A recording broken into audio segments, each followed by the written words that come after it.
السلام علیکم ورحمۃ اللہ وبرکاتہ۔ محترم حضرات، جیسا کہ آپ کو معلوم ہے کہ یہ مہینہ شعبان کا مہینہ چل رہا ہے۔ حدیث کے اندر شعبان کے مہینے کی بڑی فضیلت آئی ہے۔ شعبان کا یہ مہینہ رمضان کے مہینے کے لیے تمہید اور مقدمہ کے طور پر ہے۔ رمضان کے مہینے کی تیاری کے لیے اللہ نے شعبان کا مہینہ عطا فرمایا ہے۔ حدیث کے اندر شعبان کے مہینے کی بڑی فضیلت آئی ہے کہ جب رجب کا مہینہ داخل ہوتا تو اللہ کے نبی صلی اللہ علیہ وسلم یہ دعا فرمایا کرتے تھے، اللہم بارک لنا فیما رجب و شعبان وبلغنا الی رمضان، کہ اے اللہ رجب اور شعبان کے مہینے میں برکت عطا فرما اور ہمیں رمضان کا مہینہ نصیب فرما، سلامتی کے ساتھ عافیت کے ساتھ رمضان کے مہینے تک پہنچا دے۔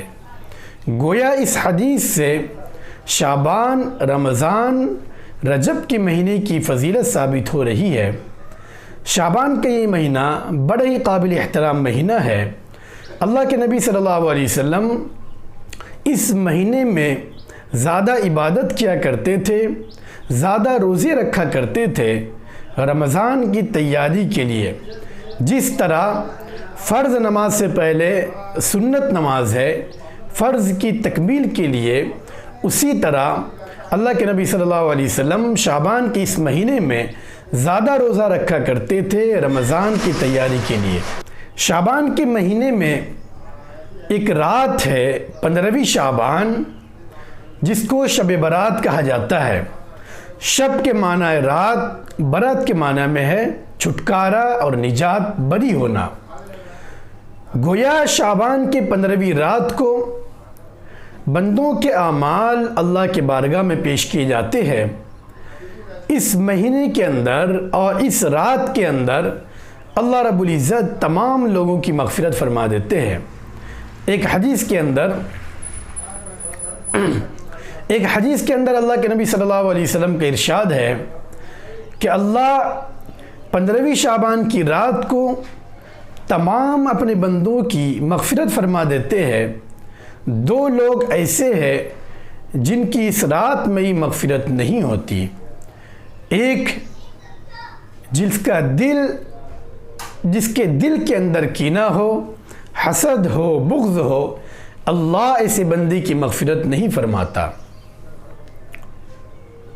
اور ایک مشرک جو شرک میں مبتلا ہو، اللہ کے ساتھ کسی کو شریک ٹھہراتا ہو، اللہ ایسے بندے کی مغفرت نہیں فرماتا۔ ایک وہ بندہ جس کے دل میں کینہ ہو، بغض ہو، عداوت ہو، نفرت ہو، اللہ ایسے شخص کی مغفرت نہیں فرماتا، اللہ ایسے بندے کو معاف نہیں فرماتا۔ دوسرا وہ بندہ کہ جو شرک میں مبتلا ہو، اللہ ایسے بندے کی مغفرت نہیں فرماتا۔ پتہ یہ چلا کہ شعبان کی 15ویں رات کو تمام بندوں کی مغفرت ہو جاتی ہے۔ اللہ تمام بندوں کی گناہوں کو معاف فرما دیتے ہیں۔ صرف دو لوگ ایسے ہیں کہ جن کی اس رات میں ہی مغفرت نہیں ہوتی اور اس رات میں بھی وہ بندے محروم ہو جاتے ہیں۔ ضرورت ہے اس بات کی کہ اس رات کے آنے سے پہلے ہم اللہ سے توبہ طائب ہو جائے، سچی پکی توبہ کر لے اور یہ پختہ ارادہ کر لے کہ انشاءاللہ یہ رات جو آئے گی، اس رات میں ہم سے کوئی گناہ نہیں ہوگا۔ آج کی اس ماحول میں ہمارے دل کے اندر کینہ ہے، بغض ہے، عداوت ہے۔ ضرورت ہے اس بات کی ہم اپنے دل کو کینہ سے، بغض سے، عداوت سے پاک صاف کریں اور ہر ایک کے لیے آپسی محبت، پیار اور شفقت کا معاملہ ہو۔ یاد رکھیے یہ 15ویں شعبان کی رات ہے، فضیلت والی رات ہے۔ اس رات میں بھی اگر ہماری مغفرت نہ ہو، ہماری بخشش نہ ہو، تو ہم سے بڑھ کر بدنصیب اور محروم انسان کون ہوگا؟ اس لیے آج کی اس ماحول میں، آج کی اس دور میں ضرورت ہے ہم اپنے دل کو کینہ، بغض، عداوت سے پاک کریں اور اللہ سے سچی پکی توبہ کریں کہ ہم سے کوئی گناہ کبیرہ نہیں ہوگا اور اللہ کے ساتھ ہم کبھی شریک کسی کو نہیں ٹھہرائیں گے۔ 15ویں شعبان کی رات شب برات ہے، جس میں بہت سارے خرافات ہوتے ہیں۔ لوگ طرح طرح کی خرافات میں مبتلا ہے اور عبادت کرنے کے بجائے گناہوں میں پوری رات گزاری جاتی ہے۔ میں آپ حضرات سے یہ عرض کرنا چاہوں گا کہ 15ویں شعبان کی رات بہت ہی قیمتی رات ہے، شب برات بہت ہی قیمتی ہے۔ اس رات کو غنیمت جانیں اور اس رات کو عبادت کے لیے وقف کر دے۔ جتنا زیادہ ہو سکے اس رات کے اندر عبادت کرے۔ اس رات کے اندر کوئی خاص عبادت کا طریقہ منقول نہیں ہے، بلکہ جس طرح ہم عام دنوں میں عبادت کرتے ہیں اسی طرح اس رات کے اندر بھی عبادت کرنی ہے۔ بہتر یہ ہے کہ اس کو 3 حصوں میں تقسیم کیا جائے۔ پہلے حصے میں قرآن کریم کی تلاوت کی جائے، جس کے اندر ایک عجیب سی کیفیت ہو، اللہ کا خوف اور ڈر ہو، اور ایسا محسوس ہو کہ قرآن کریم کی تلاوت سے ہمارے ایمان میں اضافہ ہو رہا ہے۔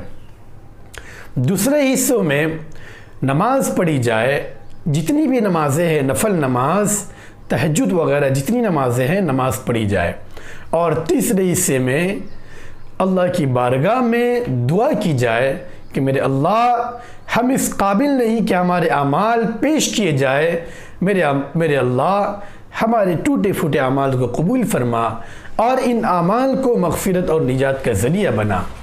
تڑپ تڑپ کر، رو رو کر، بلک بلک کر اللہ کے سامنے دعا کرے، انشاءاللہ ہماری دعا قبول ہوگی، اور کیا معلوم اسی رات کو اللہ ہمارے لیے مغفرت اور نجات کا ذریعہ لکھا ہوگا۔ اس لیے سچے دل سے توبہ کرنے کی ضرورت ہے، خرافات سے، بدعات سے، عیاشی سے بچنے کی ضرورت ہے۔ اللہ ہم سب کی حفاظت فرمائے اور جو آنے والی رات ہے ہماری اس رات کو قبول فرمائے، مغفرت کا اور نجات کا ذریعہ بنائے۔ آمین وآخر دعوانا الحمدللہ رب العالمین۔